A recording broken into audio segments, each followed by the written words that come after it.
ایک دن ایک پلے لینڈ میں ایک تتلی آ گئی اور وہ بہت خوبصورت تتلی تھی. اس کی بہت سی رنگ تھے اور اس کو دیکھ کر بچے بہت خوش ہوئے اور اس کو پکڑنے لگے. تتلی خوفزدہ ہو گئی.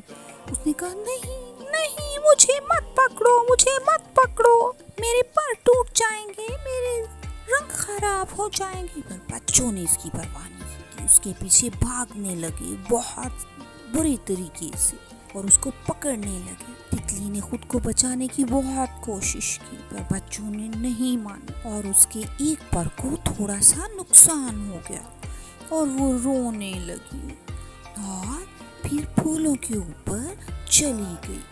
اب وہ اچھے سے اڑ نہیں پا رہی تھی. اس نے بچوں سے بہت ریکویسٹ کیا. اب بچے بھی پریشان ہو گئے کہ اب اس بٹر فلائی کو کیسے ٹھیک کریں. پھر انہوں نے اس کا تھوڑا خیال رکھا, اس کو کھانا کھلایا, پھر وہ اڑنے لگی دوبارہ اور بہت خوش ہو گئی.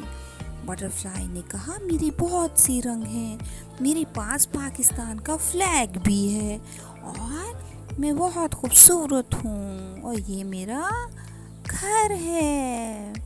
بچوں کسی بھی چیز کو پکڑنا نہیں چاہیے. تتلی کو اگر ہم پکڑیں گے تو اس کے رنگ خراب ہو جاتے ہیں اور وہ مر جاتی ہے, اس لیے اس کو ہم نے خراب نہیں کرنا اور تکلیف نہیں دینی. ٹھیک ہے, گڈ بیبیز, بائے.